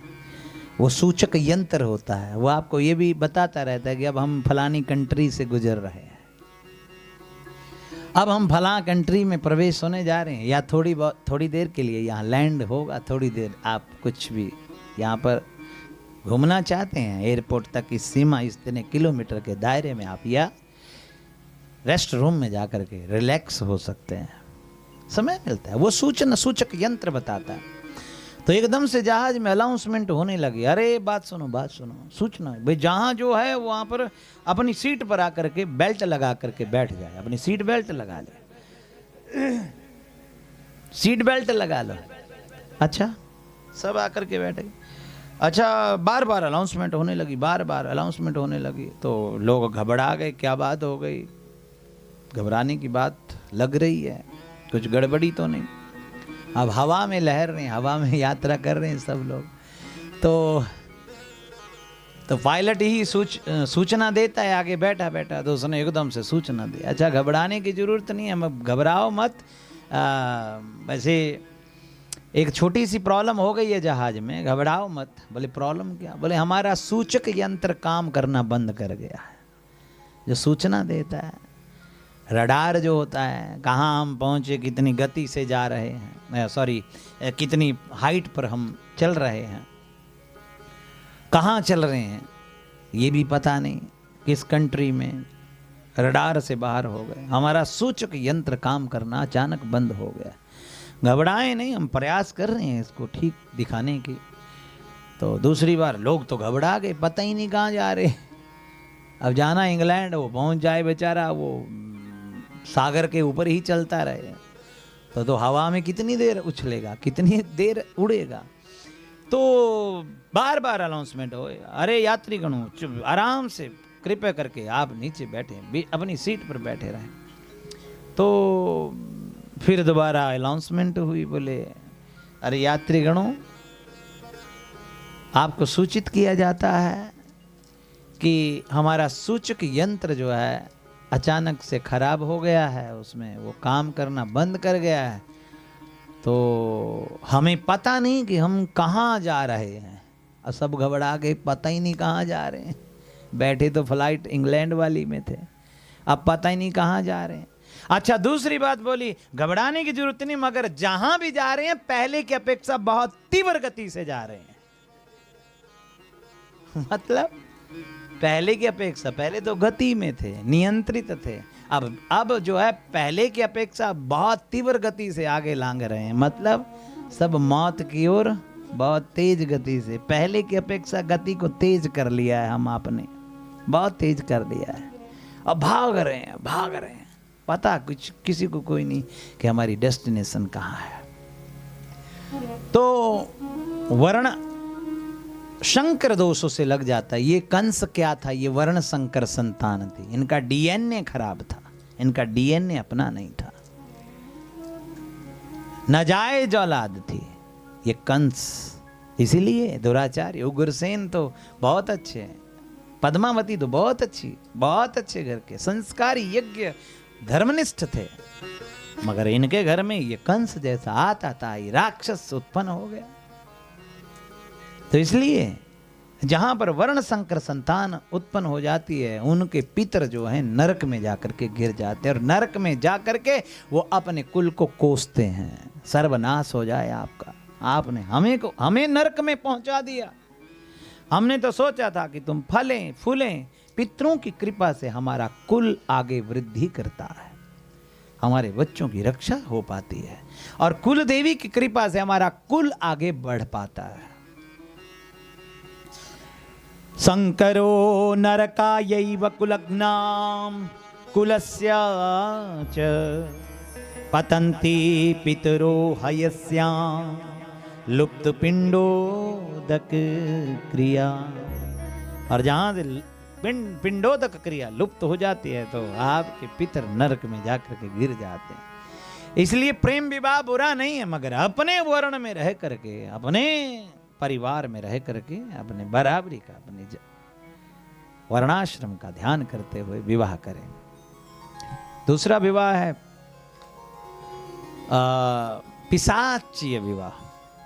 पिशाच विवाह किसे कहते हैं? बोले लड़की को लड़के ने देखा और उसको पसंद आ गई लड़की, मगर लड़की बिल्कुल उसको देखना पसंद नहीं करती, मगर लड़का जबरदस्ती उसको ब्याहना चाहता है, और अपने दल और बल के बल पर वो अपनी उस लड़की को उठा लेता है और ब्याह कर लेता है। इसको कहते हैं इसको कहते हैं पिशाचीय विवाह। राक्षसी विवाह किसे कहते हैं?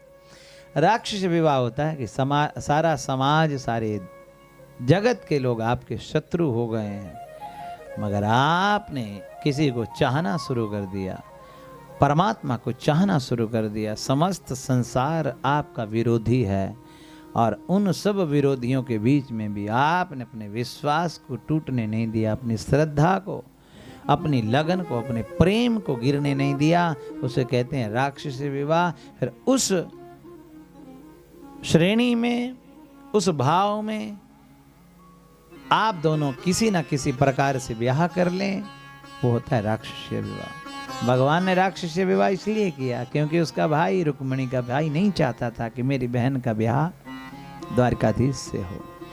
और रुक्मिणी अम्बा लक्ष्मी है, भगवान द्वारकापति लक्ष्मी नारायण है, कमलापति है। तो लक्ष्मी का सही स्थान कहाँ है? नारायण के पास। और हम आप, शिशुपाल क्या चाहता था कि मैं लक्ष्मी का पति बन जाऊं। ऐसा कैसे हो सकता है?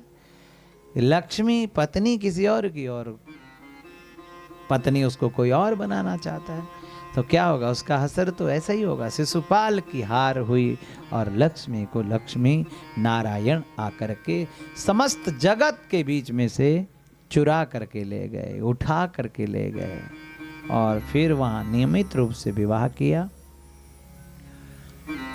तो इस प्रकार भगवान ने विवाह किया। भगवान ने इसलिए विवाह ऐसे किया, मर्यादा का उल्लंघन इसलिए किया क्योंकि समस्त संसार जगत जब शत्रु बन जाए, आपके विरुद्ध हो जाए, आप कोई भक्ति करने लग जाए, घर में कोई भक्त हो जाए, जैसे प्रहलाद भक्ति करता था, घर में केवल माता की स्पोर्ट थी, बाकी पिता का तो महाराज इतना विरोध की कब मार दूं, क्या क्या नहीं किया मारने के लिए, और भगवान जी उसको बचाने के लिए आ गए। यही राक्षसी भगवान अवतार लेते हैं। और भगवान ने एक नरसिंह का रूप धारण करके उसको बचाया।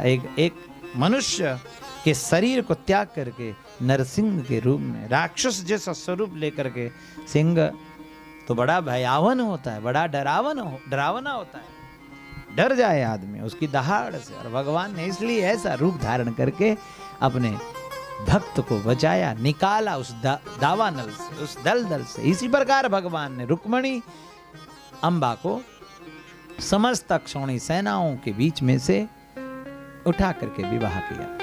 भगवान श्याम सुंदर घर गृहस्थी का बहुत अच्छे से निर्वहन करने लगे।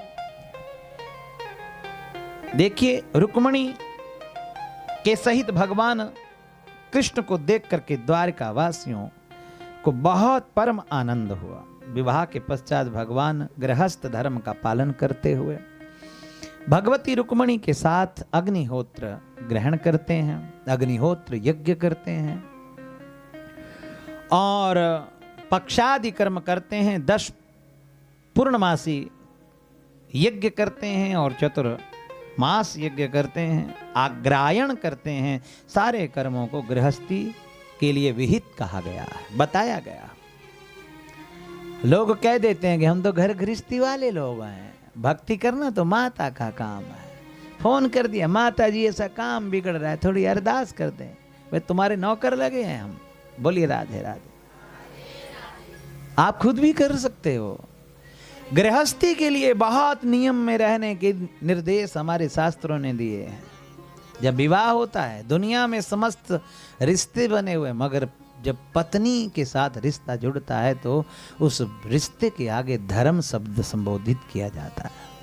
वो धर्म पत्नी हो जाती है और वही धर्म पत्नी के साथ विवाह का मतलब ही ये है कि विवाह के बाद धर्म करेंगे, दोनों दाम्पत्य मिलकर के धर्म करेंगे। कौन सा धर्म करेंगे? यज्ञ करेंगे, अग्निहोत्र करेंगे और पक्षादि कर्म करेंगे, दक्ष पूर्णमासी कर्म करेंगे, चतुर्मास यज्ञ करेंगे और आग्रायण यज्ञ करेंगे, पंच यज्ञ करेंगे। मगर आज का गृहस्थी तो एक ज्योत जगाने से भी वंचित हो गया है, भगवान के पास जाने से भी वंचित हो गया। भगवान का भजन तो दूर की बात। बोलिए राधे राधे।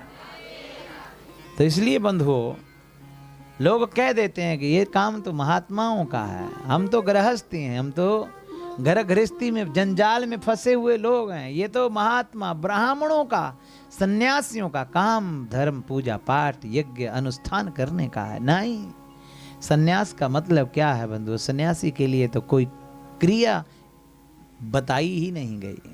सन्यासी जब सन्यास आश्रम धारण करता है तो उसका 16वां संस्कार उसी समय हो जाता है। वो अपनी षोडशी उसी समय कर देता है। इस संसार से अपने आप को वो मिटा लेता है, निजात ले लेता है। सन्यास का मतलब ये है कि समस्त संसार के भोग विलास क्रियाओं को अपने ऊपर से न्यास कर देना, पीछे कर देना, नष्ट कर देना। ये भगवान धारण करते हैं, ये भगवान वस्त्र धारण किया जाता है। इसका मतलब क्या है बंधुओं? भगवान धारण करने का मतलब क्या है मालूम है आपको? ये अग्नि का प्रतीक है, अग्नि का संकेत ये देता है। अग्नि जब जलती है तो भगवान जैसा रूप धारण करती है, रूप हो जाता है। तो भगवान धारण करने का मतलब ये समस्त संसार के विषय भोग विलास को हमने आज से भस्म कर दिया, अग्नि में दग्ध कर दिया, उसको सन्यास कहते हैं। यद्यपि सन्यासी ऐसा नहीं है कि शास्त्र को नहीं जीता, शास्त्र के अनुगत्य में रह करके ही वो जीवन निर्वहन करता है। और बंधुओं बड़े प्रेम और भाव के साथ, आनंद के साथ जो है, जब वो फिर क्रिया करने लगता है, जब उसने शास्त्र को जिया होता है तो शास्त्र के अनुरूप ही वो जब काम करता है वो हो जाता है। वो करे, इस बात की कोई उसके ऊपर कंडीशन नहीं है कि वो ऐसा करे। वह एक केवल भजन करता है। सन्यासी का धर्म सब कुछ त्याग कर देता है। पहले तो अपनाया जाता है, फिर त्याग किया जाता है।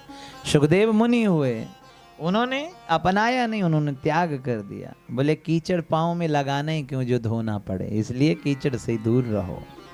सुखदेव जी ने जन्म लेते ही परिवराजक यम प्रव्रजंत मनोपेत मपेत कृत्यम द्विपायनो दुर। भगवान सुखदेव मुनि जो हैं परिवराजक हो गए, सब कुछ छोड़ गए। यम प्रव्रजंत मनोपेत मपेत कृत्यम द्विपायनो विरह कातराजुहाव पुत्रेति तन्मतया तरवो विने दुस्तम सर्वभूत हृदयम मुनि मानतोस्मि। बोलिए राधे राधे। आपको समझ आ रहा है? आ रहा है समझ? कथा समझ आ रही है? वैसे अच्छी चीजें कम समझ आती हैं, ये दुनिया की प्रवृत्ति है। 3 प्रकार का प्रेम होता है, त्वदीयता, मदीयता। त्वदीयता त्वास्मि ही, समर्पण भाव जिसमें होता है, और मदीयता। रुक्मिणी अम्बा ने भगवान श्याम सुंदर के साथ बहुत प्रेम के साथ घर गृहस्थी का क्रम जो है आगे बढ़ाना प्रारंभ किया। बोलिए राधे राधे। बोलिए बांके बिहारी लाल की, बोलिए राधा रानी सरकार की। बोलिए कृष्ण बलदेव की। इस प्रकार भगवान के पुत्र हुए प्रद्युम्न। प्रद्युम्न का अपहरण कर लिया शंबरासुर ने, और शंबरासुर का वध प्रद्युम्न के द्वारा किया गया। और कामदेव के द्वारा जब शंकर पर दुस्साहस किया गया था, शंकर को मारने के भाव से उनको समाधि भंग करने के भाव से जब कामदेव गया था, तो भगवान शंकर ने उसको भस्म कर दिया था। और अंततो गत्वा जब रति उसकी पत्नी करंदन करने लगी, रुदन करने लगी, रोने लगी, और बंधुओं भगवान ने वरदान दिया कि ठीक है, कृष्ण का पुत्र बन करके तुम्हें तुम्हारा पति प्राप्त होगा। भगवान का वो आशीर्वाद, वो वरदान पूर्ण हुआ। रति शंबरासुर के रसोई घर में भगवान श्री कृष्ण के पुत्र प्रद्युम्न को प्राप्त हुई, और शंबरासुर का प्रद्युम्न जी के द्वारा वध किया गया। और बंधुओं बड़े प्रेम और भाव के साथ, आनंद के साथ अपनी पत्नी के सहित जब प्रद्युम्न लौट करके घर आए, तो रुक्मिणी अम्बा ने, माता ने बहुत स्वागत करके, भगवान श्याम सुंदर ने स्वागत किया अपने पुत्र और पुत्र वधू का। भगवान के विवाह बंधुओं 16,108 विवाह हुए। भौमासुर के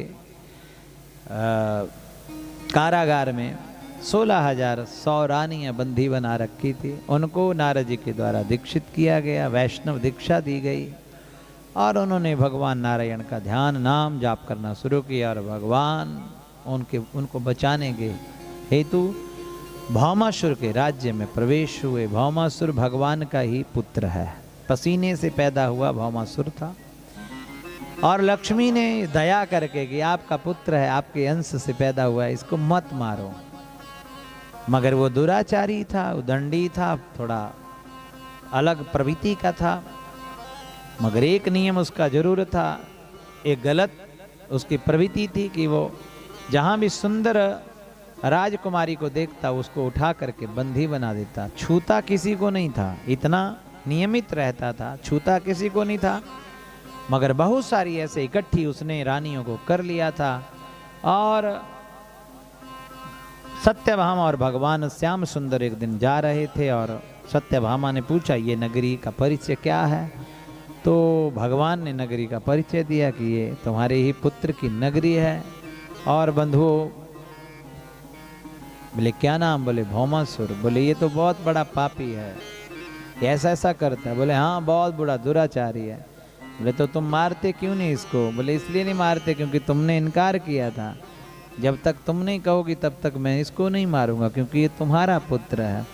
तो सत्यभामा ने कहा कि हाँ इसको मार दो, ऐसे निशाचर को रहने का कोई अधिकार नहीं है। और भगवान ने भौमासुर को मारने के लिए कूच किया और मुर नामक दैत्य था, मुर नामक दैत्य को मार करके भगवान का नाम मुरारी पड़ गया और भौमासुर के साथ भयंकर युद्ध हुआ और भगवान ने अपने पुत्र को मार गिराया और अंत तो गत्वा रानियों को निजात कर दिया, मुक्त कर दिया। रानियों ने कहा हम कहाँ जाएंगे?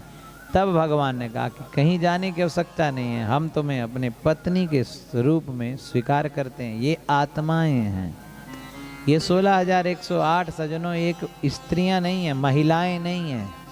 जैसा आप सोचते हो वैसा नहीं है। इसके तात्विक रहस्य को समझने का प्रयास करिए।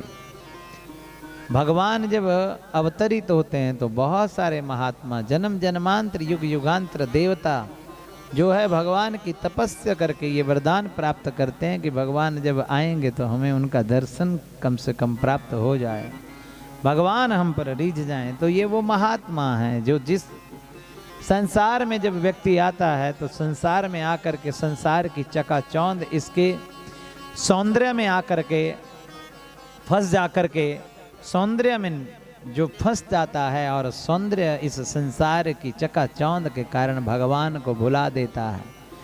और किन्हीं कारणों से भगवान की अनुकंपा, आशीर्वाद, भगवान का स्मरण उस व्यक्ति के साथ जुड़ा होता है। भगवान की कृपा कटाक्ष उस आदमी के साथ जुड़ी रहती है।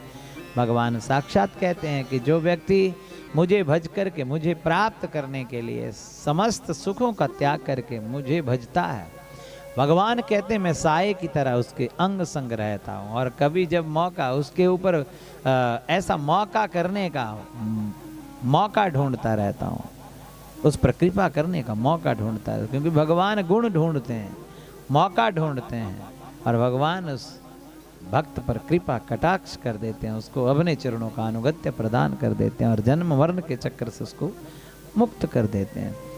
तो इस प्रकार बंधुओं भगवान ने उनके साथ विवाह किया और बड़े प्रेम के साथ रमण बिहारी 16,108 रानियों के साथ रहने लगे। विस्तार तो बंधुओं बहुत ज़्यादा है। अपने बच्चों को 10 पुत्र, हर रानी से एक एक कन्या भगवान श्याम सुंदर ने उत्पन्न की। ये 10 पुत्र क्या हैं? 5 कर्म इंद्रियाँ, 5 ज्ञान इंद्रियाँ और 11वां हमारा मन है। यही कृष्ण बलदेव के पुत्र हैं। यही आत्मा और बुद्धि के द्वारा मिलने पर पुत्र की उत्पत्ति होती है। और भगवान अपने पुत्रों को सही शिक्षा देने के भाव से उनको ऐसा मौका कभी नहीं छोड़ते कि कहीं सत्संग हो और वहाँ पर उनको ना ले जाया जाए। घुमाने की दृष्टि से एक बार उपवन में ठाकुर जी बच्चों को ले गए और भगवान ने वहाँ पर उन बच्चों को, एक कृकलाक्ष जो गिरा पड़ा था, जो बहुत बड़ा राजा था, एक नृग राजा था और रोज दान करता था, मगर दान उसने करते करते मिस्टेक कर दी, गलती कर दी। दान भी बहुत हिसाब से करना चाहिए। अहंकार नहीं करना चाहिए कि मैंने दिया, और दान देकर के पश्चाताप भी नहीं करना चाहिए। दान तुम देने वाले नहीं हो, दे भगवान रहे हैं, दिला भगवान रहे हैं, इसलिए इस कार्य को बहुत दिल खोल करके करना चाहिए। अगर कृपणता से करते हो तो सज्जनों उसमें हमें दोष लगता है। तो ऐसा ही नृग राजा ने किया, कृकलाक्ष बन गया था ब्राह्मण के श्राप के कारण। ब्राह्मण का उसको श्राप लग गया बंधुओं, और वो कृकलाक्ष बन गया। भगवान की दृष्टि पड़ते उस पर कृपा बरसी और वो कृकलाक्ष राजा के रूप में नृग राजा उत्पन्न हुआ। और उसने अपना वृत्तांत बताया कि मैं रोज गाय दान करता था, एक दिन मैंने गलती से एक गाय को 2 ब्राह्मणों को गलती से मिस्टेक करके दे दिया, और ब्राह्मण रुष्ट हो गए और ब्राह्मण ने श्राप दे दिया। भगवान ये इसलिए बताना चाहते हैं कि भगवान कहते हैं कि मैं हलाहल वृक्ष को भी इतना बुरा नहीं मानता, अपने सुदर्शन चक्र के दंड को भी बुरा नहीं मानता, मगर जो ब्राह्मण की वृत्ति को खाता है उसको बहुत बुरा मानता हूं। स्वदत्ताम परदत्ताम ब्रह्म वृत्ति हरेर च 60 वर्ष शस्त्राणी नरकाय कृमि जायते। वो नरक का कृमि बन करके रहता है 60,000 वर्षों तक। तो इसलिए भगवान इसलिए ये ज्ञान दिला रहे हैं बच्चों को उस राजा के लीला के द्वारा, कि ताकि उनको पता है कि मेरे कुल को श्राप लगेगा एक ब्राह्मण का, और ब्राह्मणों के शाप से ही मेरा कुल नाश हो जाएगा। और भगवान ने जो नहीं चाहा था वही हो गया, और यदुवंशियों को श्राप लगा। और बंधुओं, बड़े प्रेम के साथ श्री सुखदेव मुनि कहते हैं, क्योंकि भगवान श्याम सुंदर जब द्वारिका के राजा थे तो संत के पास जाओ, ब्राह्मण के पास जाओ, गुरु के पास जाओ तो केवल तत्व की बात करनी चाहिए, परमात्मा की बात करनी चाहिए, भगवान की बात करनी चाहिए, भगवान कैसे मिले ये बात करनी चाहिए। संसार की मनोकामना हमारी कैसे पूर्ण होगी, कोई माई का लाल किसी की कामना पूर्ण नहीं कर सकता, कोई पूर्ण नहीं कर सकता, ये शास्त्र का सिद्धांत है। एक भगवान के समय भी एक पौंड्रिक नाम का एक भगवान बन करके पैदा हो गया, वो भी अपने आप को बहुत सिद्ध और बहुत महान और बहुत मैंने ऐसा कर दिया, मैंने वैसा कर दिया, और भगवान के जैसा रूप बना करके शंख चक्र गदा पद्म धारण कर लिए। अभिमान आता है ना, तो शंख चक्र गदा पद्म धारण कर लिए और गरुड़ बना लिया, डुप्लीकेट गरुड़ बना लिया, और भगवान को चैलेंज करता कि अरे मैं असली हूँ, लोगों को, भोले भाले लोगों को बरगला करके मैं असली हूँ वो नकली है, मैं असली हूँ और वो नकली है। और भगवान को उसने एक पत्र लिख दिया कि अगर आप असली हैं तो प्रमाण दें और नकली हैं तो सिद्ध करें, सिद्ध करें, क्योंकि अभिमानी व्यक्ति कभी अपनी हार नहीं मानना चाहता। और काशी का एक नरेश राजा उसके साथ मिल गया उसकी दुकानदारी चलाने के लिए। आज भी बहुत सारे ऐसे भगवान बनते फिरते हैं, और ऐसे पाखंडियों के कारण ही हमारे धर्म पर प्रहार होता है और हमारे धर्म का शोषण होता है। अज्ञानी लोग और ये लोग पाखंड करके वो कहते हैं कि हम ऐसा कर देंगे वैसा कर देंगे, ये इनके अंदर ये नहीं बोलते, ये काल नेमी राक्षस इनके अंदर जो बसता है, शैतान जो बसता है, वो ऐसी घोषणाएं करता है। तो कोई किसी का ना कोई बिगाड़ सकता है ना किसी का कोई बना सकता है। जो प्रारब्ध है आपका आपको मिलेगा, आपको भोगना पड़ेगा। इसलिए संसार में किसी के इस धोखे में मत रहना, नहीं तो क्या होगा, आप अपने सनातन को भी मिटाएंगे और अपने साथ भी अपने जीवन का भी धोखा कर देंगे, और कितने कुल पीढ़ियों को आप नष्ट करने वाले आप केवल उसके अधिकारी होंगे। बोलिए राधे राधे। तो बंधुओं, पौंड्रिक ने काशी नरेश को आपस में बना लिया और दोनों की दुकानदारी चली, दुकानदारी चली। और बंधुओं दुकानदारी जब चलने लगी, क्योंकि भगवान की परिभाषा क्या है ये विवेक होना चाहिए। भगवान किसे कहते हैं, भगवान की भाषा क्या है, भगवान की परिभाषा क्या है।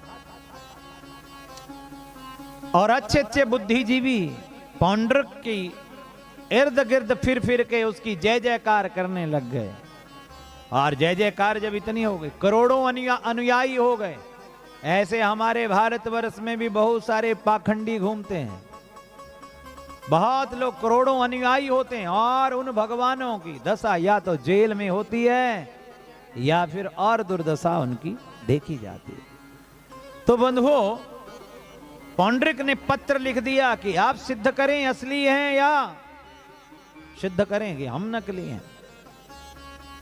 तैंस तैंस में कह तो दिया, भगवान ने कहा तू सुदर्शन लेके घूमता है और काशी नरेश को साथ लेकर चलता है, चलो तेरे को तो बाद में जवाब देंगे, तेरा जो सहयोगी है उसको उसको ही मजा चखा देते हैं। भगवान ने अपना सुदर्शन चक्कर फेंका और समस्त काशी को भस्म कर दिया, समस्त काशी को भस्म कर दिया। एक कृतिका नाम की उसने तांत्रिक यज्ञ करवाया, काशी नरेश ने तांत्रिक यज्ञ किया और कृतिका अग्नि को भगवान द्वारकाधीश के ऊपर छोड़ दिया। यद्यपि ये सब चीजें नहीं होती, मगर भगवान के ऊपर कृतिका अग्नि जब आकर के अटैक करने लगी तो भगवान ने ऐसे सुदर्शन चक्र फेंका और सजनों सुदर्शन चक्र ने कृतिका अग्नि के टुकड़े टुकड़े करके अनेक खंड करके समस्त काशी को चक्रांकित कर दिया। सारी समस्त काशी जल गई। तो भोलेनाथ और भगवान महादेव और भगवती पार्वती ने भगवान श्याम सुंदर द्वारकाधीश के चरणों में आकर के प्रणाम किया। बोले महाराज, आपने बड़ी कृपा करके आज हमारी काशी को आपने विशुद्ध कर दिया, पुनीत कर दिया, पावन कर दिया, चक्रांकित कर दिया, अपने चक्र के साथ चक्रांकित कर दिया। भगवान ने कहा ये हमारे चक्र से चक्रांकित हो गई, अब यहां पर जो प्राण छोड़ेगा वो समस्त संसार के आवागमन के चक्र से मुक्त हो जाएगा। बोलिए वासी विश्वनाथ भगवान की। भगवान विश्वनाथ वहां पर शंकर और पार्वती अम्बा उमा वहां पर विराजमान है। बोलिए राधे राधे। इस प्रकार बंधुओं, फिर अंत तो गत्वा काशी का वध किया और फिर पौंड्रिक का वध भगवान ने कर दिया। तो भगवान जब अवतारित हुए तब डुप्लीकेट भगवान बनकर के बड़े घूमते थे। आज की तो बात ही क्या कहनी, आज तो सब भगवान ही बनना चाहते हैं, कोई दास बनना ही नहीं चाहता, कोई छोटा बनना ही नहीं चाहते। और ऐसे पाखंडी दंभियों के चक्कर से अपने को बचाने का प्रयास करो, नहीं तो कितनी पीढ़ियां तुम्हारी पानी के लिए तरसेंगी। बोलिए राधे राधे। और हमारे भारत में ये बहुत बड़ी कुरीति है, सत्य का कोई आंकलन करना नहीं चाहता, सत्य की कोई कीमत नहीं लगाना चाहता। पाखंड जहां होता है वहां पर सब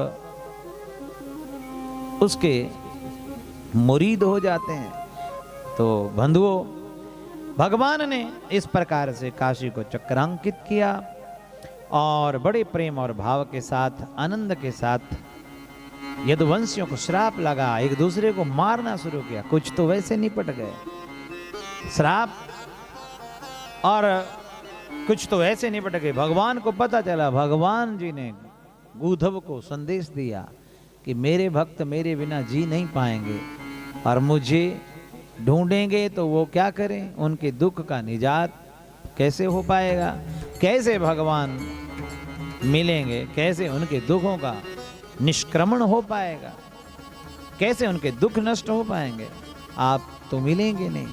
तब भगवान ने कहा कि हम बैकुंठ नहीं जाएंगे, अब मृत्यु लोक को छोड़ करके एक रूप में यहीं पर रहेंगे। तब भागवत में भगवान का प्रकाश पुंज समाहित हो गया।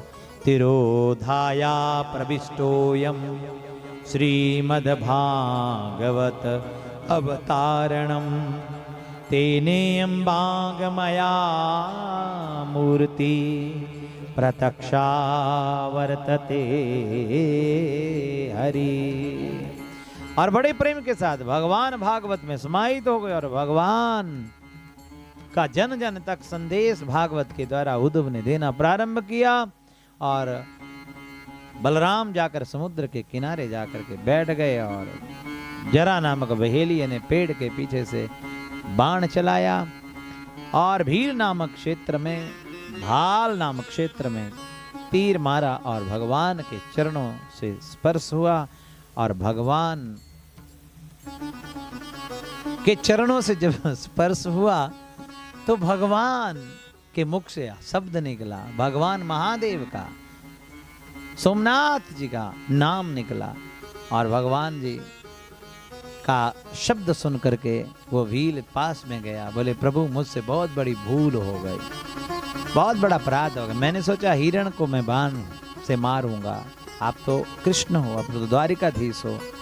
और अंत तो गत्वा बंधुओ, भगवान ने कहा कि अरे चिंता मत कर, तैने जो काम किया है उस काम के फलस्वरूप आधार पर तुझे स्वर्ग की प्राप्ति होगी। और तेरे साथ मेरा कर्जा जो था वो आज निपट गया। और बंधुओं भगवान स्वधाम जाने के लिए गरुड़ पताका विमान पर बैठे और उधर गौर वो दारुक आ गया। और दारुक 10 दिशाओं से अंधा जैसे भटकता भटकता भगवान के पास आया। भगवान ने संदेश दिया कि मेरी बनाई हुई द्वारिका 7वें दिन मेरे जाने के बाद डूब जाएगी, आप जाकर के सबको सूचित कर दो, सबको कहना द्वारिका को खाली कर देना। बंधुओं भगवान स्वधाम वापिस लौट गए। बोलिए गोलोकपति बैकुंठपति साकेतपति लक्ष्मीपति भगवान के। और भगवान चले गए और समस्त मथुरा जो थी, सोने की जो द्वारिका थी वो डूब गई, सोने की द्वारिका। आज भी सज्जनों उस द्वारिका के अवशेष गुजरात के अंदर प्रभास क्षेत्र में, सौराष्ट्र में प्राप्त होते हैं। गुजरात के अंदर द्वारिका में भगवान की द्वारिका आज भी है। और रुक्मणी जी का सुंदर महल और सुदामा जी की भेंट द्वारिका भी है। और सुदामा जी का पोरबंदर भी है। और सुदामा जी के साथ जहाँ भेंट हुई भगवान की वहाँ भी वो द्वारिका है। और बड़े प्रेम के साथ बंधुओं इस प्रकार सुखदेव मुनि कथा सुना रहे हैं, परीक्षित कथा सुन रहे हैं। और इधर सूत जी महाराज कथा सुनाते सुनाते अब आशीष देते हुए उन्होंने सौनकादि ऋषियों ने धन्यवाद किया, विदुर जी ने धन्यवाद किया मैत्र मुनि का। और सुखदेव मुनि ने कहा कि परीक्षित अब आपने कथा सुनी, अब आपका मंगल होगा, अब आपका किसी प्रकार का कोई अहित नहीं होगा। तक्षक शरप दंश लगाने के लिए निकला। धनवंतरी राजा धनवंतरी वैद्य के साथ उसका आपस में अन्वेषण परीक्षण हुआ और धनवंतरी जी जीत गए। तो धनवंतरी को उसने षड्यंत्र के द्वारा मरवा दिया। और धनवंतरी ने कह रखा था अपने गांव वाले परिवार वालों को कि जब मैं मरूंगा तो मुझे ऐसे जला मत देना, मेरे मांस को पका करके खा जाना। अगर खाओगे तो समस्त गांव वाले करोड़ों धनवंतरी पैदा कर देंगे और कोई इस संसार मृत्यु लोक में कोई मरेगा नहीं, किसी को मरने की आवश्यकता नहीं पड़ेगी। तो तक्षक शर्प जाकर गांव में घुस गए, ब्राह्मण का भेष बना करके। अरे महाराज क्या कर रहे हो? बोले धनवंतरी महाराज हमारे वैद्य मर गए, उन्होंने हमें कहा था कि पका करके खा लेंगे तो क्या होगा, किसी को मरने की आवश्यकता नहीं पड़ेगी, करोड़ों धनवंतरी पैदा हो जाएंगे, किसी को तक्षक मृत्यु का भय नहीं सताएगा। अरे पागलों, नर मनुष्य का मांस खाओगे तुम्हें नरक में भी जगह नहीं मिलेगी। और बंधुओं बड़े प्रेम के साथ तक्षक शर्प ने उस मांस को एक पहाड़ी के ऊपर ले जा करके गिरवा दिया। और जैसे गिरवाया तो गिरवाया और बंधुओं बड़े भाव से श्री सुखदेव मुनि कहते हैं कि परीक्षित उस मांस को कौओं और चील ने खाया। और कौओं और चील ने खाया इसलिए कौए और चील में बहुत दिव्य दृष्टि होती है, दूरदर्शी होते हैं वो। 100 योजन दूरी से भी एक चील अपने शिकार को ढूंढ लेती है और वहीं पर झपटती है। ये धन्वंतरी के कारण ही ये संभव हुआ। अंत तो गत्वा और तक्षक